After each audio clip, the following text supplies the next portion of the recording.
Regresamos con la hora clave. Recordamos que pueden enviar sus preguntas, sus comentarios a la etiqueta numeral hora clave. Bueno, le damos la bienvenida a nuestro invitado Luis Bravo Jáuregui. Luis es profesor de la Universidad Central de Venezuela y además es coordinador de memoria educativa, una línea de investigación muy importante. Bienvenido. Muchas gracias. Bueno, estábamos abordando este problema de los cuales ustedes han hecho investigaciones muy importantes, ¿no? Sí, cómo no, bueno, ese es nuestro oficio.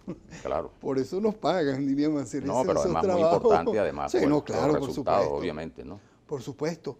Sí, no, y eso es una pieza clave de lo que hacemos en la Universidad Central para comprender cómo se mueve, cuál es la dinámica del sistema escolar venezolano. En varias cosas, pero nosotros tenemos, diríamos, una marca de fábrica, ¿no? Que nosotros utilizamos la Constitución que tenemos y la Constitución como estela, pues, en el tiempo, las constituciones que hemos tenido como criterio para mirar lo que ocurre en la realidad, ¿no? Y entonces eso es, diríamos, lo que nos distingue a nosotros, que no usamos teorías y métodos específicos para resolver cualquier hipótesis, sino las cosas que a los venezolanos nos acuerdan, pues, ¿no? Entonces, claro, en principio nosotros revisamos lo que pasa en la realidad, por ejemplo, en materia de inclusión escolar, que es la oferta fundamental de esta Constitución y de todas las constituciones desde 1864. Pero que tuvo en este caso un impacto importante en esos números cuando comenzó todas las famosas misiones, ¿no? En los primeros años, ¿no? Claro, sí, es muy interesante porque las misiones de alguna forma representan dos cosas que son contradictorias. En primer lugar, representan 2003, 2004, hasta el 2005, de repente explota, crece el sistema escolar como nunca. Un sistema que ya venía creciendo desde el 95, 96. Pero de manera sostenida, equilibrada. Sí, venía creciendo. Acá se produjo, digamos, un envión. Porque recuerda que aquí hubo, entre el 94 y el 95, un bajón. Por primera vez en la era democrática, el sistema empezó a decrecer. Bueno, aquí eso se resolvió más o menos en la mitad de periodo, empezó a crecer, se empezaron a construir escuelas. Las cosas que hay que hacer, pues las cosas que se hacen para incluir a la gente en la educación, para responder a los derechos consagrados en la Constitución. Entonces crece el sistema más o menos hasta el 2005. 2005, un crecimiento importante. Y después, cuando aparecen las misiones, con fuerza, en las cifras, se produce una explosión, un crecimiento tremendo, porque en la contabilidad entran las misiones. Eso no ocurría, porque en Venezuela siempre ha existido lo que se llama la educación extraescolar, pero eso no estaba en lo que podríamos decir la contabilidad del funcionamiento básico del sistema. Entonces creció tremendamente. Pero ¿qué ocurrió después? ¿Qué ocurrió después, sobre todo a partir del 2007? Bueno, que se consolidó un proceso ya no de estancamiento del sistema, sino de decrecimiento. Y eso es gravísimo porque resulta que eso es lo mejor que hemos hecho los venezolanos. Si tú haces un balance de qué hemos sido capaces los venezolanos de hacer, entre las cosas más destacadas, además que generalmente en el discurso de la gran política, esa cosa siempre es resaltado, eso no es un invento de nosotros. Siempre aquí se ha dicho, bueno, que ¿por qué la democracia es buena? Porque incluyó a la gente en la universidad. Claro. Porque el tema de la educación fundamental, claro, sí, ¿no? Ciertamente la democracia tuvo muchas debilidades, pero y sobre todo eso se refleja en los números que nosotros revisamos todos los años para hacer nuestro informe anual. Bueno, un crecimiento que no va paralelo al crecimiento de la población, tampoco nos vamos a engañar, pero sí un ritmo parecido. Ahora, ¿qué ocurre a partir de 2007? Que eso que venía ralentizándose después de la explosión del 2005, bueno, comienza a caer sistemáticamente, todos los años. Y este año no sabemos por la vía que nosotros siempre lo sabemos, por las memorias y cuentas.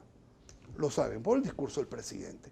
El presidente dijo en su discurso al TCJ que había unos 10 billones y luego dio una cifra pues, en educación universitaria. Tú sumas esa cifra y te da una contracción. Sí.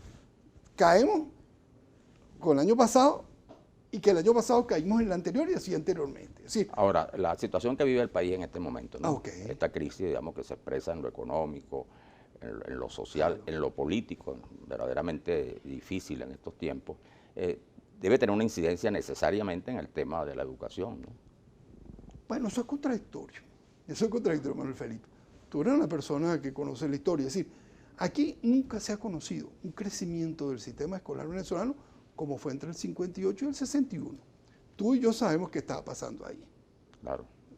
El nuevo político, golpe de derecha, insurrección de izquierda, una situación con el petróleo volátil, por no decir, y en general una sociedad que se estaba ajustando a otro modo de funcionar, que era la democracia, ¿no?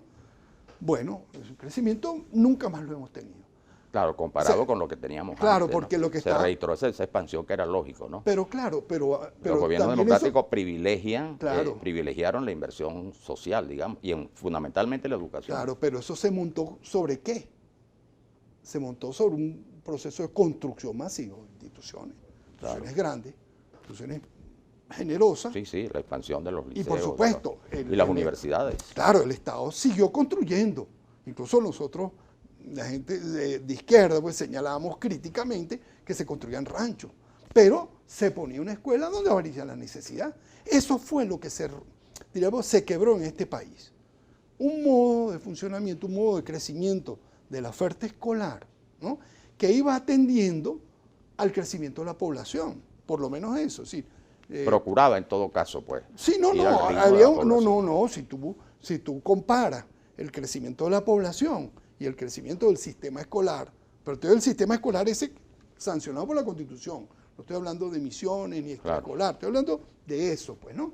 Bueno, un sistema que venía creciendo, sí, pero a partir de hay un personaje de la educación que se llama José Luis Salomón, que cuando vio eso dice, el caimán abre la boca, porque es decir, tú empiezas a ver cómo se empieza a abrir la brecha entre población y atención escolar, inclusión escolar, porque eso en definitiva es inclusión escolar, es que la gente entre al sistema y tenga la prosecución, es decir, no deserte, o no ocurra una cosa que es un fenómeno interesante, porque aquí todo el mundo, siempre hablamos de deserción.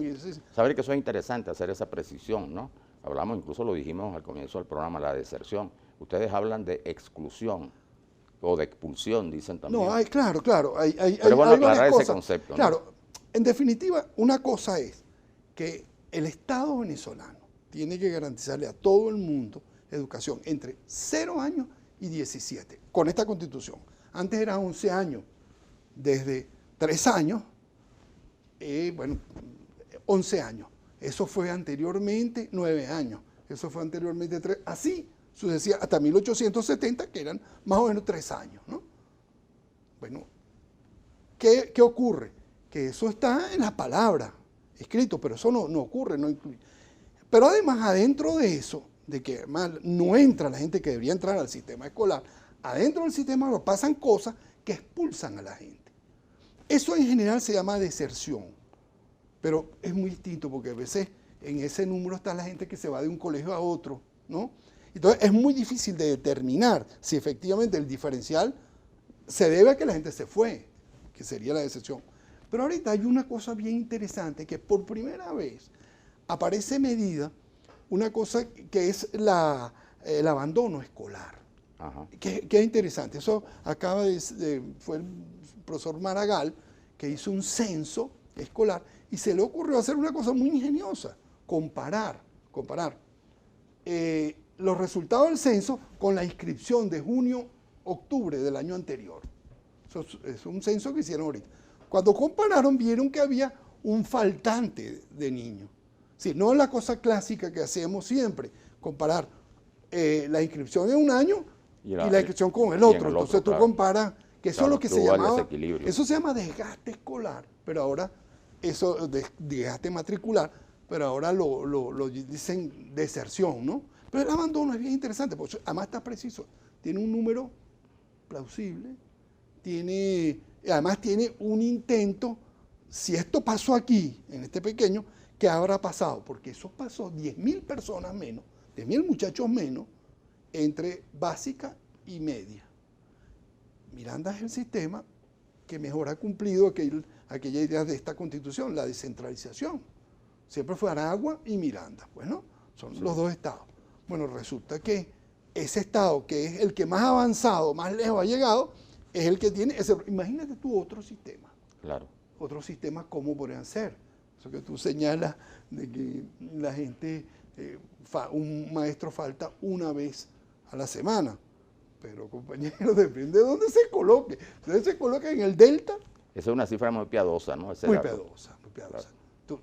Nosotros conocemos en Venezuela lo que, solo para ir a cobrar una persona lo que tiene que hacer. Bueno, y en el interior el tema de la inseguridad también. Bueno, por supuesto. En los colegios. No, bueno, ahora eso, digamos, para sí, cobrar. Ese es otro tema, ¿no? Que se añade a todas estas No, por supuesto. No, sí, hay cosas nuevas, pero bueno, pero en general somos un país que, diríamos, la capacidad retentiva del Estado antes, diríamos, siempre ha sido baja, ¿no? Baja capacidad. Pero nosotros tenemos, antes del 99, empezamos a tener un problema en donde la inscripción en primer grado empezó a disminuir. El primer grado es lo que puede llamarse... Es una cosa bien curiosa, ¿no? Sí. Porque la deserción es después que ya se han incorporado a la educación. Claro, dentro del sistema. Pero eso es un fenómeno nuevo. ¿Y cómo se explica? Bueno, la verdad que yo quisiera, pues, es decir, nosotros, eso se vio con mucha fuerza porque en algún momento tuvimos menos niños inscritos en primaria, de acuerdo a la información oficial, pues, ¿no? Esto tiene que ver también mucho con la familia, ¿no? Porque normalmente claro, en primaria la familia lleva al niño, pues, los primeros años, ¿no? Claro. Bueno, es que es difícil, hay muchas cosas, hay muchos factores, porque el acto de inscripción del muchachito en primer grado es una cosa clave, es decir, que pone en tensión al conjunto familiar y pone en tensión al Estado, en un momento clave, porque esa es la entrada al sistema. Claro, nosotros tenemos ahora el preescolar y tenemos el maternal, ¿no? En el sistema, pero sigue siendo primer grado. Incluso la inscripción en primer grado es un indicador de progreso o retroceso de la educación. Claro. Ahora, un hecho cierto, cuando el ministro era Adán Chávez, apareció una cosa tremenda, fue primera plana incluso, que había menos niños inscritos que en el 99. Y el justamente ministro, cuando se produjo ese boom, sí, ¿no? Esa explosión, claro, a comienzos de los años 2000. Claro, que eso coincidió también con el boom petrolero, con estas cosas que ocurrieron, ¿no? Unas reflexiones muy importantes, Luis, verdaderamente muy interesante esta reflexión. Bueno, y vamos a seguir profundizando en este tema, ¿no? Cómo no, a la orden. Bueno. Y podemos conversar. Seguro. Cuando tú digas. Bueno, muchas gracias. Igualmente, muchísimas gracias. Ya regresamos.